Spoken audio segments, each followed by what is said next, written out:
Are you still up?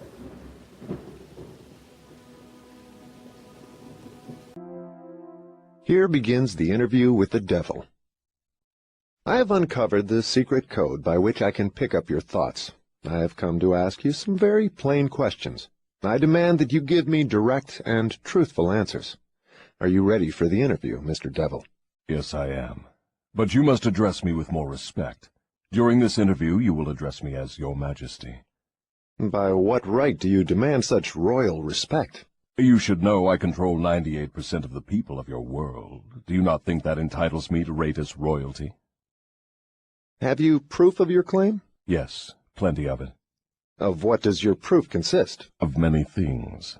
If you want answers, you will address me as Your Majesty. Some things you will understand, some you will not. In order that you may get my viewpoint, I shall describe myself and correct the false notions people have of me and my place of abode. That is a fine idea, Your Majesty. Start by telling me where you live, then describe your physical appearance. My physical appearance? Why, my dear Mr. Earthbound, I have no physical body. I would be handicapped by such an encumbrance as those in which you earthbound creatures live. I consist of negative energy, and I live in the minds of people who fear me. I also occupy 1/2 of every atom of physical matter and every unit of mental and physical energy. Perhaps you will better understand my nature if I tell you I am the negative portion of the atom. Oh, I see what you are preparing to claim. You are laying the foundation to say that if it were not for you, there would be no world, no stars, no electrons, no atoms, no human beings, nothing. Is that correct? True. Absolutely true. Well, if you only occupy 1/2 of energy and matter, who occupies the other half? The other half is occupied by my opposition. Opposition? What do you mean? The opposition is what you earthbound call God. So you have the universe divided up with God. Is that your claim? Not my claim, but the actual fact. Before this interview is finished, you will understand why my claim is true. You will also understand why it has to be true, or there could be no world such as yours, no earthbound creatures such as you. I am no beast with a forked tongue and a spiked tail. But you do control the minds of 98 out of every 100 people. You said so yourself. Who causes all the misery in this 98% devil-controlled world if you do not? I have not said that I do not cause all the misery of the world. On the other hand, I boast of it. It is my business to represent the negative side of everything, including the thoughts of you earthbound people. How else could I control people? My opposition controls positive thought. I control negative thought. How do you gain control of the minds of people? Oh, that is easy. I merely move in and occupy the unused space of the human brain. I sow the seeds of negative thought in the minds of people so I can occupy and control the space. You must have many tricks and devices by which you gain and hold control of the human mind. To be sure, I employ tricks and devices to control human thought. My devices are clever ones, too. Go ahead and describe your clever tricks, Your Majesty.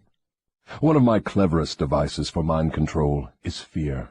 I plant the seed of fear in the minds of people, and as these seeds germinate and grow, through use, I control the space they occupy. The 6 most effective fears are the fear of poverty, criticism, ill health, loss of love, old age, and death. Which of these 6 fears serves you most often, Your Majesty? The first and the last, poverty and death. At one time or another during life, I tighten my grip on all people through one or both of these.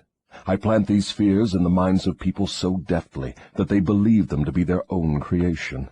I accomplish this end by making people believe I am standing just beyond the entrance gate of the next life, waiting to claim them after death for eternal punishment.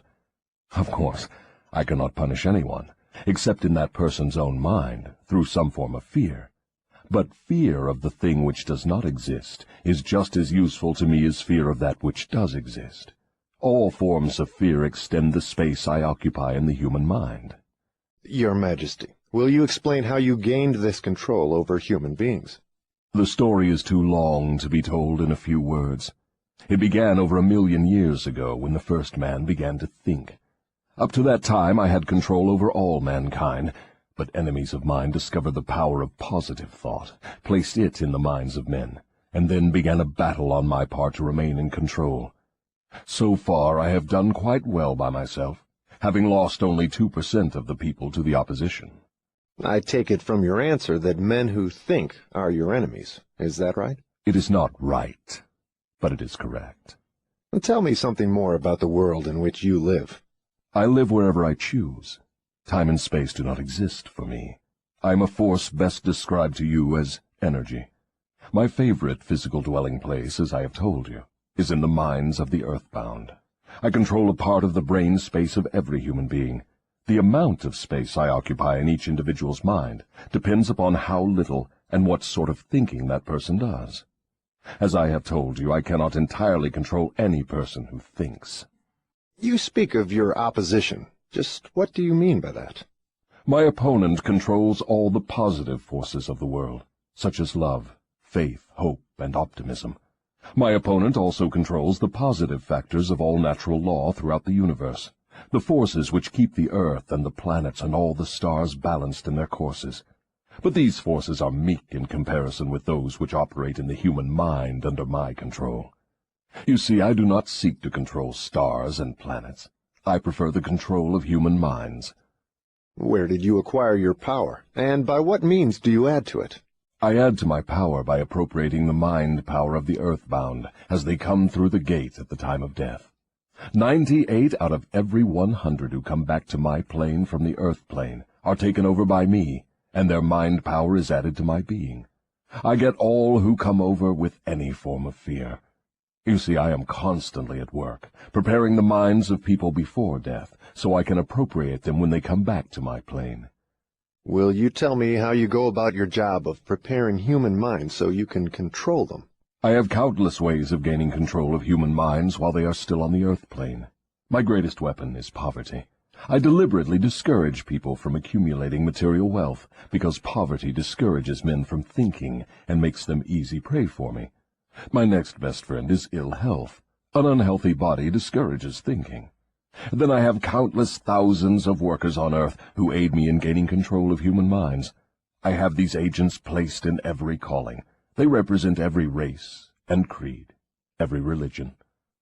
Who are your greatest enemies on earth, Your Majesty? All who inspire people to think and act on their own initiative are my enemies. Such men as Socrates, Confucius, Voltaire, Emerson, Thomas Paine, and Abraham Lincoln. And you are not doing me any good either. Is it true that you use men who have great wealth? As I have already told you, poverty is always my friend because it discourages independence of thought and encourages fear in the minds of men. Some wealthy men serve my cause, while others do me great damage, depending on how the wealth is used. The great Rockefeller fortune, for example, is one of my worst enemies. That is interesting, Your Majesty. Will you tell me why you fear the Rockefeller fortune more than others? The Rockefeller money is being used to isolate and conquer diseases of the physical body in all parts of the world. Disease has always been one of my most effective weapons. The fear of ill health is second only to the fear of poverty. The Rockefeller money is uncovering new secrets of nature in 100 different directions, all of which are designed to help men take and keep possession of their own minds. It is encouraging new and better methods of feeding, clothing, and housing people. It is wiping out the slums in the large cities, the places where my favorite allies are found. It is financing campaigns for better government and helping to wipe out dishonesty in politics. It is helping to set higher standards in business practice and encouraging businessmen to conduct business by the golden rule, and that is not doing my cause any good. What about these boys and girls who are said to be on the road to hell? Are you in control of them? Well, I can answer that question only with yes and no. I have corrupted the minds of the young by teaching them to drink and smoke, but they have me baffled through their tendency to think for themselves. You say you have corrupted the minds of the young people with liquor and cigarettes. I can understand how liquor might destroy the power of independent thought, but do not see what cigarettes have to do with helping your cause. You may not know it, but cigarettes break down the power of persistence. They destroy the power of endurance. They destroy the ability to concentrate. They deaden and undermine the imaginative faculty, and help in other ways to keep people from using their minds most effectively. Do you know I have millions of people, young and old of both sexes, who smoke 2 packages of cigarettes a day? That means I have millions of people who are gradually destroying their power of resistance. One day I shall add to their habit of cigarette smoking other thought-destroying habits, until I shall have gained control of their minds. Habits come in pairs, triplets, and quadruplets. Any habit which weakens one's willpower invites a flock of its relatives to move in and take possession of the mind. The cigarette habit not only lowers the power of resistance and discourages persistence, but it invites looseness in other human relationships. I never thought that cigarettes were a tool of destruction, Your Majesty, but your explanation throws a different light on the subject. How many converts to the habit do you now claim? I am proud of my record. Millions are now victims, and the number is increasing daily. Soon I shall have most of the world indulging in the habit. In thousands of families I now have followers of the habit, including every member of the family. Very young boys and girls are beginning to take up the habit. They are learning how to smoke by observing their parents and older brothers and sisters.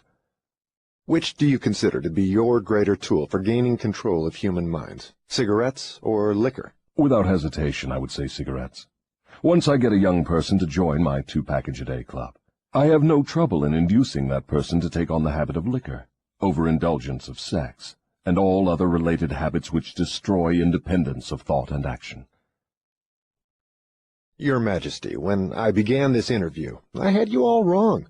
I thought you were a fraud and a fake, but I see now that you are quite real and very powerful. Your apology is accepted, but you need not have bothered. Millions of people have questioned my power, and I got most of them at the gate as they came over. I ask no person to believe in me. I prefer that people fear me. I am no beggar. I take what I want by cleverness and force. Begging people to believe is the business of my opposition, not mine. Your Majesty will please pardon my rudeness, but I would not be able to look myself in the face again if I did not tell you, here and now, that you are the damnedest fiend ever to be turned loose on innocent people. I always had the wrong conception of you. I thought you were kind enough to let people alone while they were living, that you merely tortured their souls after death. Now I learn from your own brazen confession that you destroy their right to freedom of thought and cause them to go through a living hell on earth. What do you have to say to that? I get what I want by exercising self-control. It is not so good for my own business, but I suggest you emulate me instead of criticizing me. You call yourself a thinker, and you are. Otherwise you would never have forced this interview on me. But you will never be the sort of thinker that frightens me unless you gain and exercise greater control over your own emotions. Let us get away from personalities. I came here to learn more about you, not to discuss myself. Please go ahead and tell me of the many tricks you have devised for gaining control of the human mind. What is your most powerful weapon just now? That is a difficult question to answer. I have so many devices for entering human minds and controlling them that it is difficult to say which are the most powerful. Right at the moment I am trying to bring about another world war. My friends here in Washington are helping me to involve America in the war. If I can start the world to killing on a wholesale basis, I shall be able to put into operation my favorite device for mind control. It is what you call mass fear. I used this device to bring about the other World War in 1914. I used it to bring about the economic depression in 1929. And if my opposition had not double-crossed me, I would now be in possession of every man, woman, and child in the world. You can see for yourself how near I came to world domination. No earthbound will defend themselves against me. Tell me first about your most clever trick, the one you used to ensnare the greatest number of people. If you force me to give away this secret, it will mean my loss of millions of people now living, and still greater numbers of millions as yet unborn. I beg of you, permit me to pass this one question unanswered.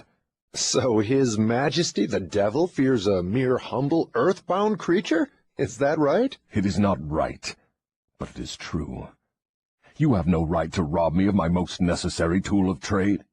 For millions of years I have dominated earthbound creatures through fear and ignorance. Now you come along and would destroy my use of these weapons by forcing me to tell how I use them. Do you not realize that you will break my grip on every person who heeds this confession you are forcing from me? Have you no mercy? Have you no sense of humor? Have you no sportsmanship? Stop stalling and start confessing. Who are you to ask mercy of one whom you would destroy if you could? Who are you to talk of sportsmanship and a sense of humor? You, who by your own confession have set up a living hell on earth, where you punish innocent people through their fears and ignorance.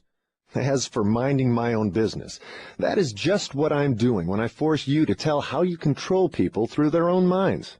My business, if it can be called a business, is helping to unlock the doors of the self-made prisons in which men and women are confined because of the fears you have planted in their minds.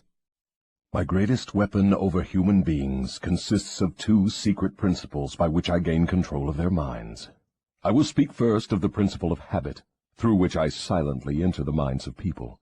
By operating through this principle, I establish, I wish I could avoid using this word, the habit of drifting. When a person begins to drift on any subject, he is headed straight toward the gates of what you earthbound call hell. Describe all the ways in which you induce people to drift. Define the word and tell us exactly what you mean by it.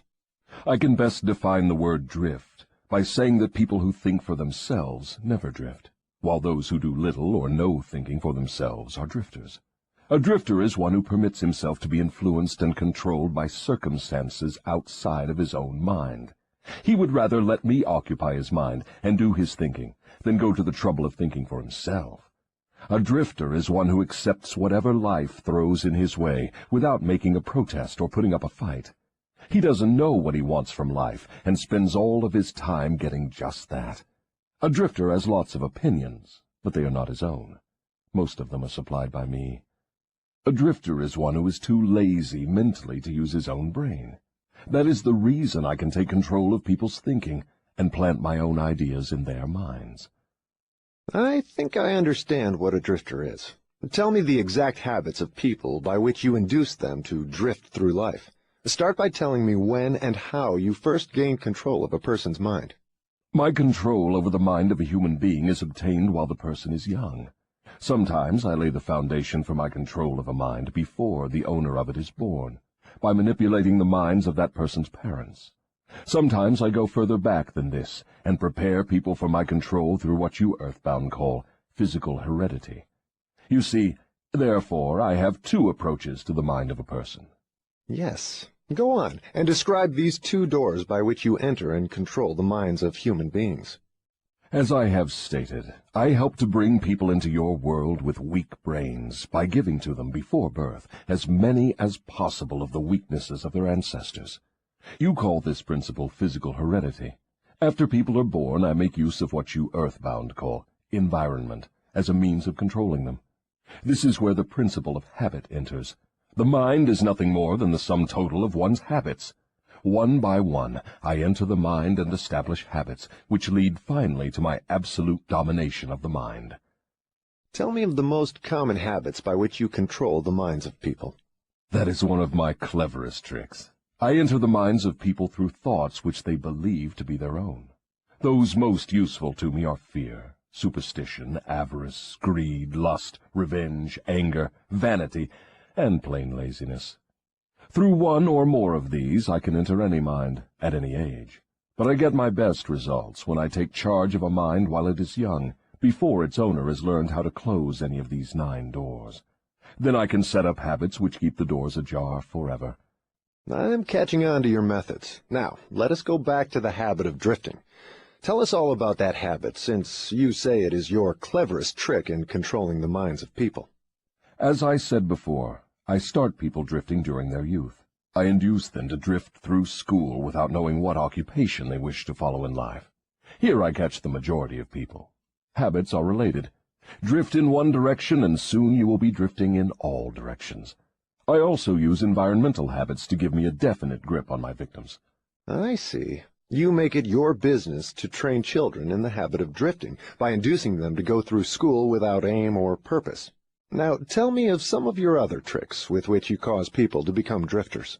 Well, my second best trick in developing the habit of drifting is one that I put into operation with the aid of parents and public school teachers and religious instructors. I warn you not to force me to mention this trick. Do not disclose this trick. If you do so, you will be hated by my co-workers who help me use this trick. If you publish this confession in book form, your book will be barred from the public schools. It will be blacklisted by most of the religious leaders. It will be hidden from children by many parents. The newspapers will not dare to give reviews of your book. Millions of people will hate you for writing the book. In fact, no one will like you or your book except those who think, and you know how very few there are of this sort. My advice to you is to let me skip the description of my second-best trick. So, for my own good, you wish to withhold the description of your second-best trick. No one will like my book except those who think, eh? Very well, go ahead and answer. You'll regret this, Mr. Earthbound, but the joke is on you. By this mistake of yours, you will divert attention from me to yourself. My co-workers, of whom there are millions, will forget about me and hate you for uncovering my methods. Never mind about me. Tell me all about this second-best trick of yours with which you induce people to drift with you to hell. My second-best trick is not second at all. It is first. It is first because without it I never could gain control of the minds of the youths. Parents, school teachers, religious instructors, and many other adults unknowingly serve my purpose by helping me to destroy in children the habit of thinking for themselves. They go about their work in various ways, never suspecting what they are doing to the minds of children or the real cause of the children's mistakes. I can hardly believe you, Your Majesty. I've always believed that children's best friends were those closest to them, their parents, their school teachers, and their religious instructors. Where would children go for dependable guidance if not to those who have charge of them? That is where my cleverness comes in. There is the exact explanation of how I control 98% of the people of the world. I take possession of people during their youth, before they come into possession of their own minds, by using those who are in charge of them. I especially need the help of those who give children their religious instruction, because it is here that I break down independent thought and start people on the habit of drifting, by confusing their minds with unprovable ideas concerning a world of which they know nothing. It is here also that I plant in the minds of children the greatest of all fears, the fear of hell.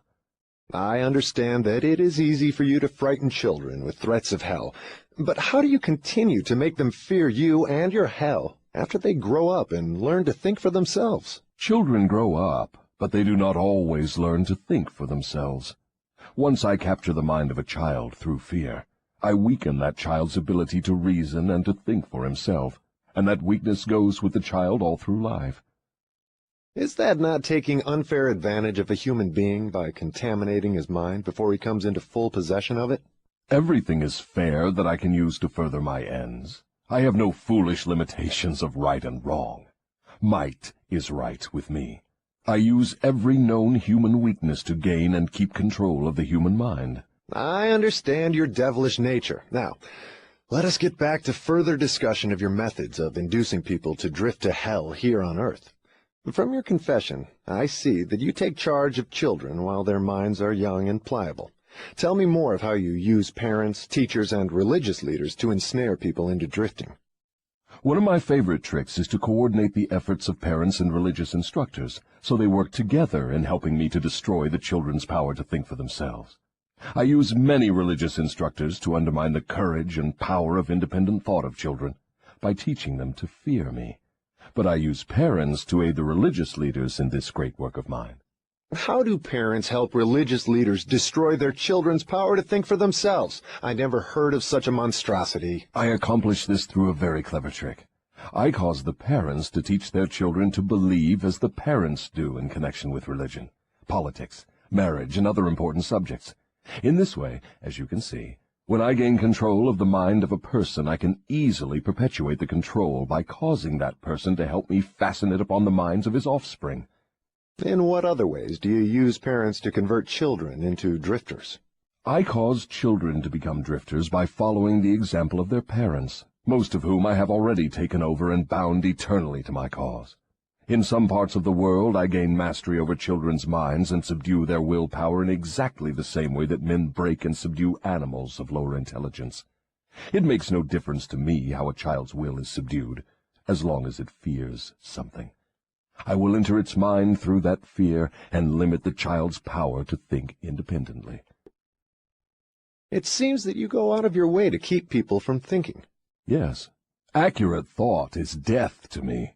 I cannot exist in the minds of those who think accurately.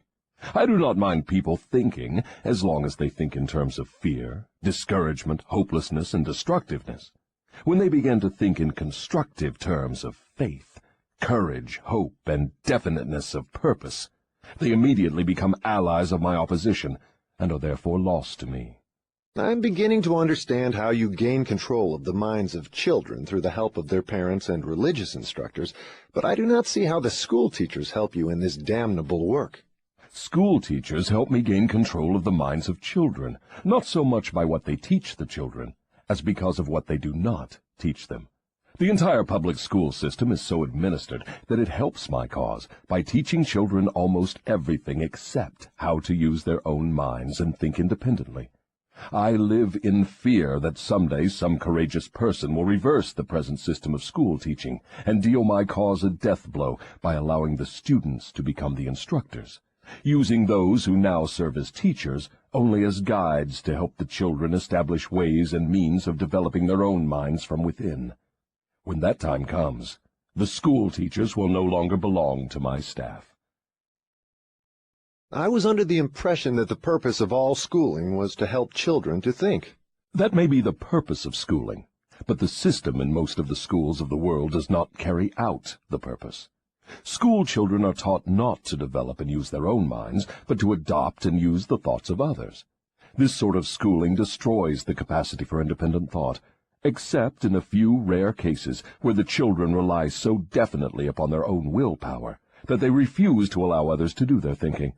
Accurate thought is the business of my opposition, not mine. What relationship, if any, has your opposition with the homes, the churches, and the schools? Your reply to this question should be interesting. Here is where I make use of some more of my clever tricks. I cause it to appear that everything done by the parents, the school teachers, and the religious instructors is being done by my opposition. This diverts attention from me, while I manipulate the minds of the young. When religious instructors try to teach children the virtues of my opposition, they generally do so by frightening them with my name. That is all I ask of them. I kindle the flame of fear into proportions which destroy the child's power to think accurately. In the public schools, the teachers further my cause by keeping the children so busy cramming non-essential information into their minds, they have no opportunity to think accurately or to analyze correctly the things their instructors teach them. Do you claim for your cause all those who are bound by the habit of drifting? No. Drifting is only one of my tricks through which I take over the power of independent thought. Before a drifter becomes my permanent property, I must lead him on and ensnare him with another trick. I will tell you about this other trick after I finish describing my methods of converting people into drifters. Do you mean you have a method by which you can cause people to drift so far away from self-determination that they can never save themselves? Yes, a definite method, and it is so effective it never fails. Do I understand you to claim your method is so powerful your opposition cannot reclaim those whom you have permanently ensnared through drifting? I claim just that. Do you think I would control so many people if my opposition could prevent me? Nothing can stop me from controlling people except people themselves. Nothing can stop me except the power of accurate thought. People who think accurately do not drift on any subject. They recognize the power of their own minds. Moreover, they take over that power and yield it to no person or influence. Go ahead and tell me more of the methods by which you cause people to drift to hell with you. I cause people to drift on every subject through which I can control independent thought and action. Take the subject of health, for example. I cause most people to eat too much food, and the wrong sort of food. This leads to indigestion and destroys the power of accurate thought. If the public schools and the churches taught children more about proper eating, they would do my cause irreparable damage. Marriage. I cause men and women to drift into marriage without plan or purpose designed to convert the relationship into harmony. Here is one of my most effective methods of converting people into the habit of drifting. I cause married people to bicker and nag one another over money matters. I cause them to quarrel over the bringing up of their children. I engage them in unpleasant controversies over their intimate relationships and in disagreements over friends and social activities. I keep them so busy finding fault with one another that they never have time to do anything else long enough to break the habit of drifting. Occupation. I teach people to become drifters by causing them to drift out of school into the first job they can find, with no definite aim or purpose except to make a living. Through this trick, I keep millions of people in fear of poverty all their lives. Through this fear, I lead them slowly but surely onward until they reach the point beyond which no individual ever has broken the drifting habit. Savings. I cause people to spend freely and to save sparingly, or not at all, until I take complete control of them through their fear of poverty. Environment. I cause people to drift into inharmonious and unpleasant environments in the home, in their places of occupation, in their relationship with relatives and acquaintances, and to remain there until I claim them through the habit of drifting. Dominating thoughts. I cause people to drift into the habit of thinking negative thoughts. This leads to negative acts, and involves people in controversies and fills their minds with fears, thus paving the way for me to enter and control their minds. When I move in, I do so by appealing to people through negative thoughts, which they believe to be their own. I plant the seeds of negative thought in the minds of people through the pulpit, the newspapers, the moving pictures, the radio, and all other popular methods of appeal to the mind. I cause people to allow me to do their thinking for them, because they are too lazy and too indifferent to think for themselves. I conclude from what you say that drifting and procrastination are the same. Is that true? Yes, that is correct. Any habit which causes one to procrastinate, to put off reaching a definite decision, leads to the habit of drifting. Is man the only creature who drifts? Yes. All other creatures move in response to definite laws of nature. Man alone defies nature's laws and drifts when he wills. Everything outside the minds of men is controlled by my opposition, by laws so definite that drifting is impossible. I control the minds of men solely because of their habit of drifting, which is only another way of saying that I control the minds of men only because they neglect or refuse to control and use their own minds. This is getting to be pretty deep stuff for a mere human being. Let us get back to the discussion of something less abstract. Please tell me how this drifting habit affects people in the everyday walks of life, and tell me in terms the average person can understand. I would prefer to keep this interview up among the stars. No doubt you would. That would save you from being exposed. But let us come back to Earth. Tell me now what drifting is doing to us as a nation here in the United States. Frankly, I may as well tell you that I hate the United States as only the devil can hate. That is interesting. What is the cause of this hatred? The cause was born on July 4, 1776, when 56 men signed a document which destroyed my chances of controlling the nation. You know that document as the Declaration of Independence. Had it not been for the influence of that damnable document, I would now have a dictator running the country, and I would stop this right to free speech and independent thought that is threatening my rule on earth. Am I to understand from what you say that nations controlled by self-appointed dictators belong in your camp? There are no self-appointed dictators. I appoint them all. Moreover, I manipulate them and direct them in their work. Nations run by my dictators know what they want and take it by force. Look what I have done through Mussolini in Italy. Look what I am doing through Hitler in Germany. Look what I am doing through Stalin in Russia. My dictators run those nations for me because the people have been subdued through the habit of drifting. My dictators do no drifting. That is why they rule for me the millions of people under their control. What would happen if Mussolini, Stalin, and Hitler turned traitors and disavowed you and your rule? That will not happen because I have them too well bribed. I am paying each of them with the sop of his own vanity, by making him believe he is acting on his own account.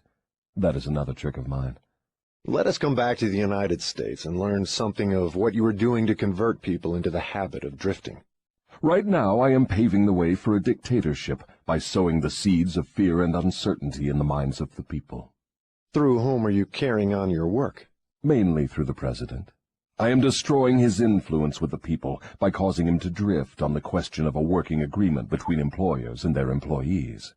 If I can induce him to drift for another year, he will be so thoroughly discredited I can hand over the country to a dictator.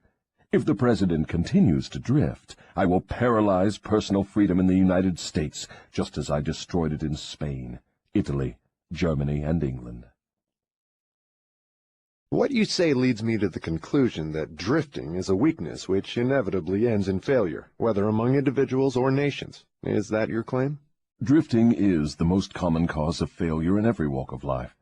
I can control anyone whom I can induce to form the habit of drifting on any subject. The reason for this is twofold. First, the drifter is just so much putty in my hands, to be molded into whatever pattern I choose, because drifting destroys the power of individual initiative. Second, the drifter cannot get help from my opposition, because the opposition is not attracted to anything so soft and useless. Is that why a few people are wealthy, while the majority of people are poor? That is exactly the reason. Poverty, like physical illness, is a contagious disease. You find it always among the drifters, never among those who know what they want and are determined to get just that. It may mean something to you when I call your attention to the fact that the non-drifters, whom I do not control, and those who possess most of the wealth of the world, happen to be the same people. I have always understood that money was the root of all evil, that the poor and the meek would inherit heaven, while the wealthy would pass into your hands. What have you to say of that claim? Men who know how to get the material things of life generally know how to keep out of the hands of the devil as well. The ability to acquire things is contagious. Drifters acquire nothing except that which no one else wants. If more people had definite aims and stronger desires for material and spiritual riches, I would have fewer victims. I assume, from what you say, that you do not claim fellowship with the industrial leaders. Evidently, they are not friends of yours? Friends of mine. I'll tell you what sort of friends of mine they are.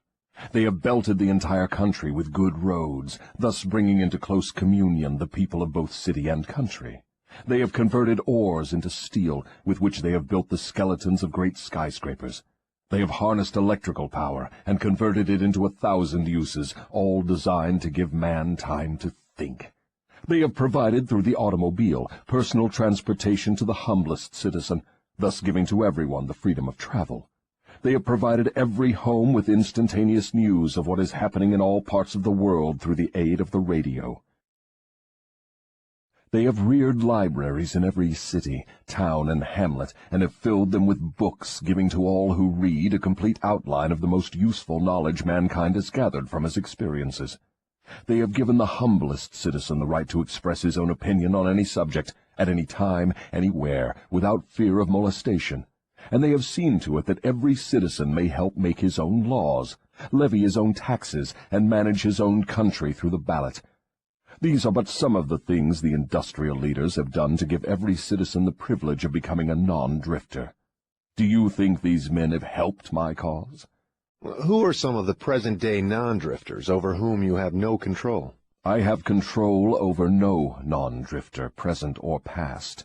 I control the weak, not those who think for themselves. Go ahead and describe a typical drifter. Give your description point by point so I can recognize a drifter when I see him. The first thing you will notice about a drifter is his total lack of a major purpose in life. He will be conspicuous by his lack of self-confidence. He will never accomplish anything requiring thought and effort. He spends all he earns, and more, too, if he can get credit. He will be sick or ailing from some real or imaginary cause, and calling to high heaven if he suffers the least physical pain. He will have little or no imagination. He will lack enthusiasm and initiative to begin anything he is not forced to undertake, and he will plainly express his weakness by taking the line of least resistance whenever he can do so. He will be ill-tempered and lacking in control over his emotions. His personality will be without magnetism, and it will not attract other people. He will have opinions on everything but accurate knowledge of nothing. He may be jack of all trades, but good at none. He will neglect to cooperate with those around him. even those on whom he must depend for food and shelter. He will make the same mistake over and over again, never profiting by failure. He will be narrow-minded and intolerant on all subjects, ready to crucify those who may disagree with him. He will expect everything of others, but be willing to give little or nothing in return. He may begin many things, but he will complete nothing. He will be loud in his condemnation of his government, but he will never tell you definitely how it can be improved. He will never reach decisions on anything if he can avoid it, and if he is forced to decide, he will reverse himself at the first opportunity. He will eat too much and exercise too little. He will take a drink of liquor if someone else will pay for it. He will gamble if he can do it on the cuff. He will criticize others who are succeeding in their chosen calling. In brief, the drifter will work harder to get out of thinking than most others work in earning a good living. He will tell a lie rather than admit his ignorance on any subject. If he works for others, he will criticize them to their backs and flatter them to their faces. You have given me a graphic description of the drifter. Please now describe the non-drifter so that I may recognize him on sight. The first sign of a non-drifter is this. He is always engaged in doing something definite, through some well-organized plan which is definite. He has a major goal in life toward which he is always working, and many minor goals, all of which lead toward his central scheme. The tone of his voice, the quickness of his step, the sparkle in his eyes, the quickness of his decisions clearly mark him as a person who knows exactly what he wants and is determined to get it, no matter how long it may take, or what price he must pay. If you ask him questions, he gives you direct answers, and never falls back on evasions or resorts to subterfuge. He extends many favors to others, but accepts favors sparingly, or not at all. He will be found up front, whether he is playing a game or fighting a war. If he does not know the answers, he will say so, frankly. He has a good memory, never offers an alibi for his shortcomings. He never blames others for his mistakes, no matter if they deserve the blame. He used to be known as a go-getter, but in modern times he is called a go-giver. You will find him running the biggest business in town, living on the best street, driving the best automobile, and making his presence felt wherever he happens to be. He is an inspiration to all who come into contact with his mind. The major distinguishing feature of the non-drifter is this. He has a mind of his own, and uses it for all purposes. Is the non-drifter born with some mental, physical, or spiritual advantage not available to the drifter? No. The major difference between the drifter and the non-drifter is something equally available to both. It is simply the prerogative right of each to use his own mind and think for himself. What brief message would you send to the typical drifter if you wished to cure him of this evil habit? I would admonish him to wake up and give. Give what? Some form of service useful to as many people as possible. So the non-drifter is supposed to give, is he? Yes, if he expects to get, and he must give before he gets. Some people doubt that you exist. I wouldn't worry about that if I were you. Those who are ready to be converted from the habit of drifting will recognize the authenticity of this interview by its soundness of counsel.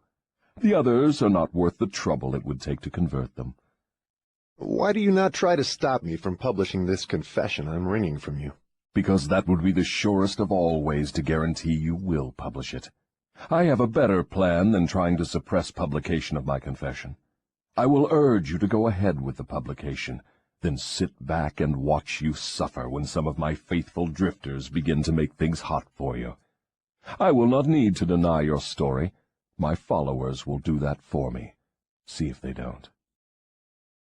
If this confession of yours stopped right here, your statement would be sound, but fortunately for millions of your victims who will gain their release because of your confession, this interview will continue until you have supplied me with the weapon by which you will eventually be restrained from domination of people through their fears and superstitions. Remember, Your Majesty, your confession has just begun. After I wring from you a description of the methods by which you control people, I will force you also to give the formula by which your control can be broken at will.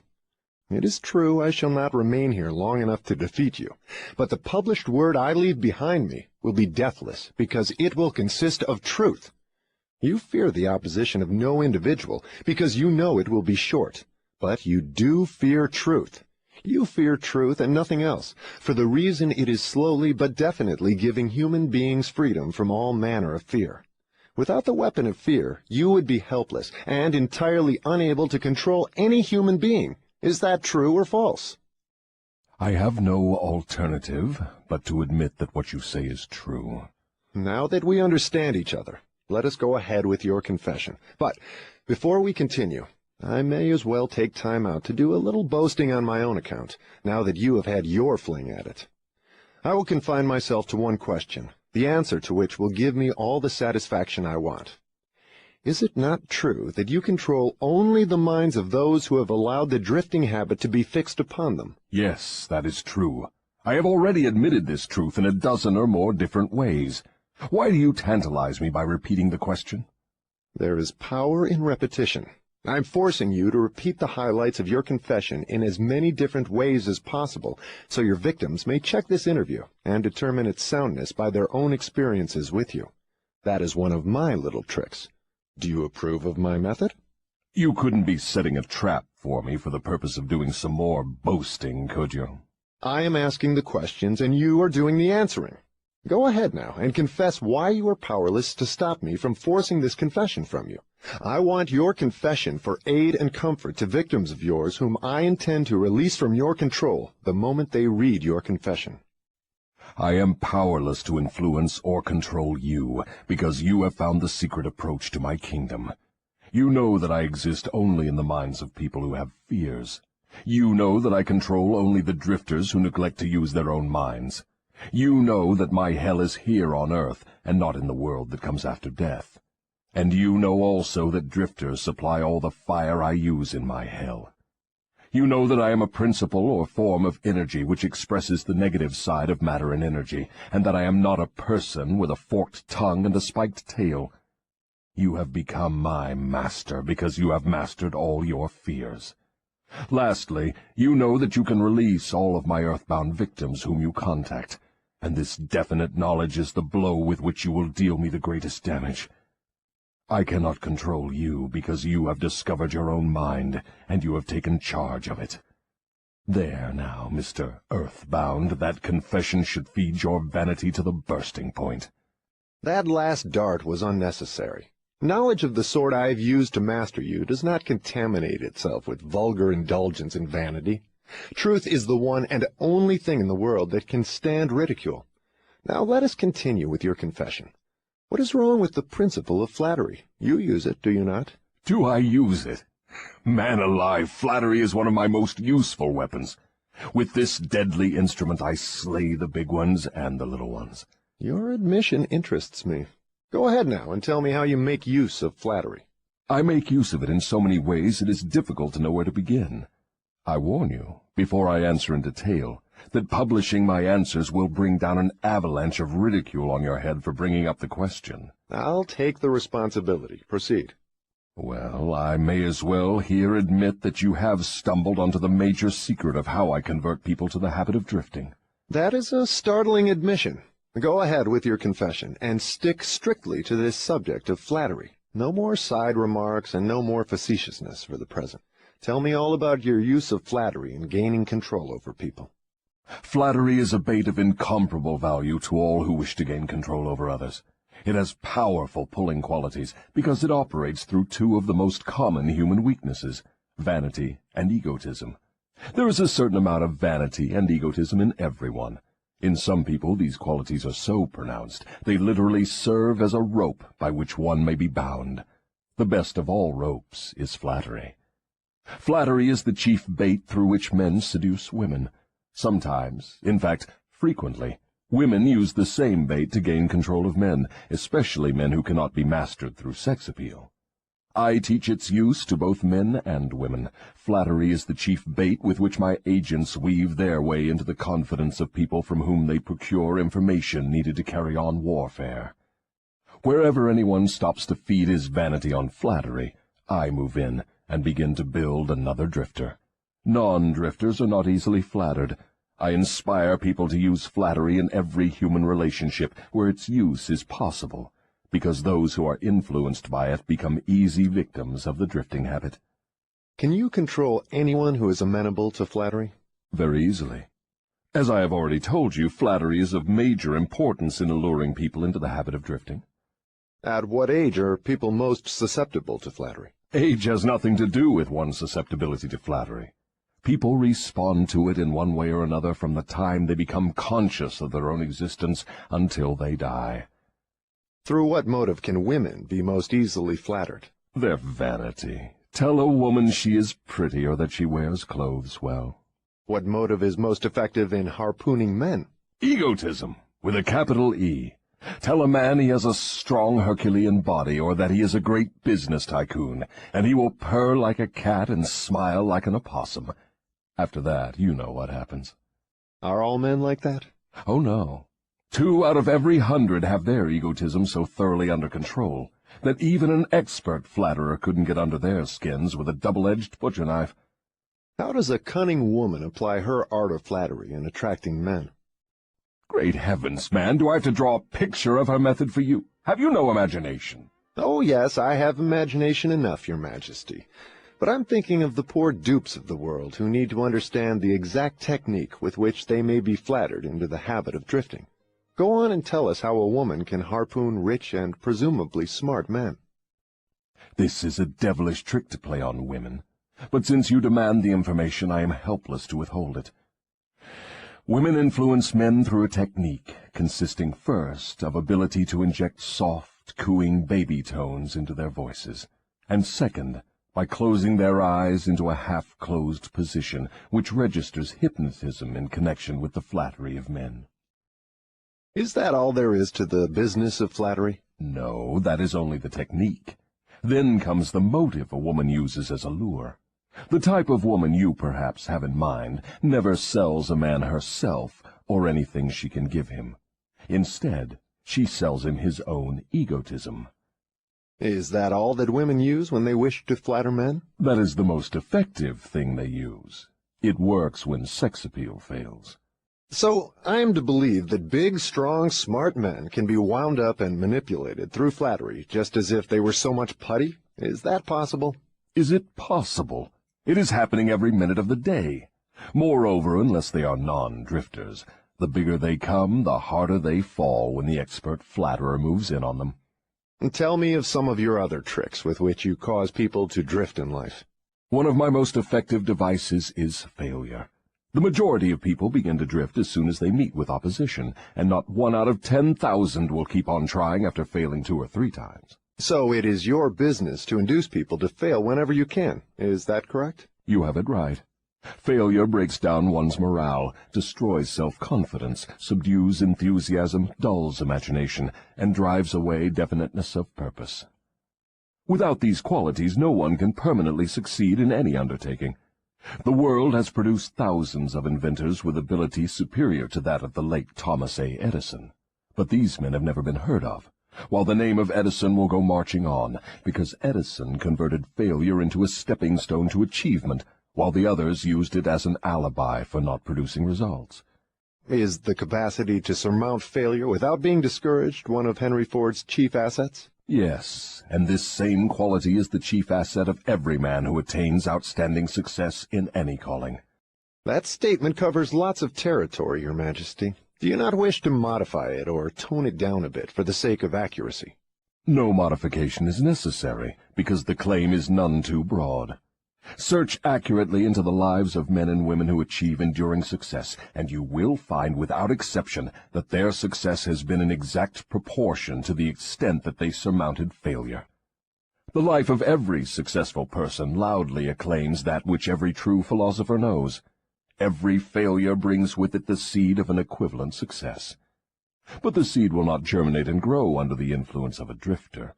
It springs to life only when it is in the hands of one who recognizes that most failures are only temporary defeat, and who never, under any circumstances, accepts defeat as an excuse for drifting. If I understand you correctly, you claim there is virtue in failure. That does not seem reasonable. Why do you try to induce people to fail if there is virtue in failure? There is no inconsistency in my claims. The appearance of inconsistency is due to your lack of understanding. Failure is a virtue only when it does not lead one to quit trying and begin drifting. I induce as many people as I can to fail as often as possible, for the reason that not 1 out of 10,000 will keep on trying after failing 2 or 3 times. I am not concerned about the few who convert failures into stepping stones, because they belong to my opposition anyway. They are the non-drifters, and therefore they are beyond my reach. Your explanation clears up the matter. Now go ahead and tell me of some of your other tricks with which you allure people into drifting. One of my most effective tricks is known to you as propaganda. This is the instrument of greatest value to me in setting people to murdering one another under the guise of war. The cleverness of this trick consists mainly of the subtlety with which I use it. I mix propaganda with the news of the world. I have it taught in public and private schools. I see that it finds its way into the pulpit. I color moving pictures with it. I see that it enters every home where there is a radio. I inject it into billboard, newspaper, and radio advertising. I spread it in every place of business where people work. I use it to fill the divorce courts, and I make it serve to destroy business and industry. It is my chief instrument for starting runs on banks. My propagandists cover the world so thoroughly that I can start epidemics of disease, turn loose the dogs of war, or throw business into a panic at will. If you can do all that you claim with propaganda, it is little wonder that we have wars and business depressions. Give me a simple description of what you mean by the term propaganda. Just what is it, and how does it work? I wish to know particularly how you cause people to drift through the use of this devilish device. Propaganda is any device, plan, or method by which people can be influenced without knowing that they are being influenced, or the source of the influence. Propaganda is used in business for the purpose of discouraging competition. Employers use it to gain advantage over their employees. The employees retaliate by using it to gain advantage over their employers. In fact, it is used so universally and through such a smooth and beautiful streamlined technique that it looks harmless even when it is detected.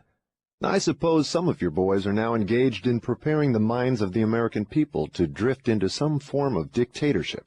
Tell me how they work. Yes, millions of my boys are preparing Americans to become Hitlerized.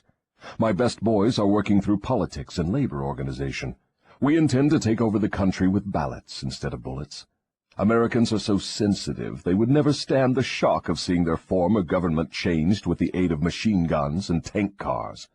So our propaganda boys are serving them a diet they will swallow by stirring up strife between employers and employees and turning the government against business and industry. When propaganda has done its work thoroughly, one of my boys will move in as dictator, and the 9 old men on your Supreme Court with their silly notions of the Constitution will move out.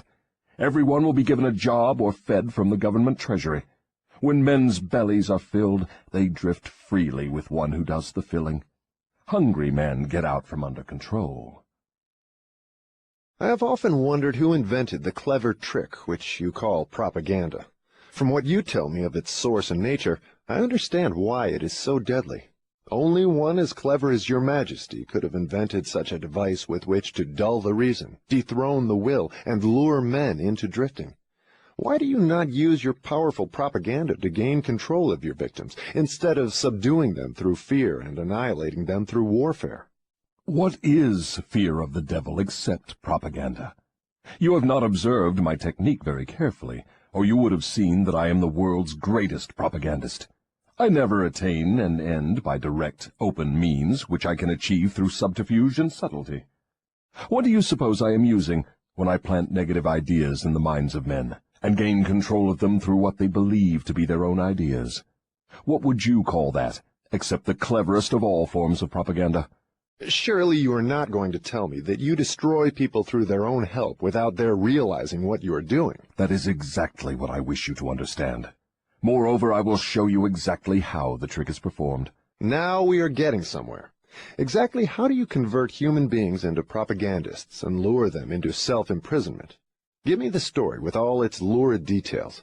This is the most important part of your confession, and I am consumed with eagerness to gain control of your secret.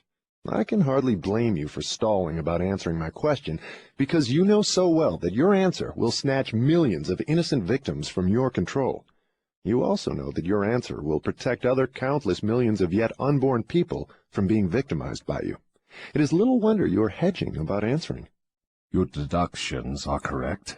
This part of my confession will do me more damage than all the remainder of it. Stating your headache in a better way, this part of your confession will save more millions of people from your control than all the remainder of it. All I can say is that you have me in a hell of a situation. Now you shall know how the millions of your victims feel. Let's have it. I make my first entry into an individual's mind by bribing him. What do you use as a bribe? I use many things.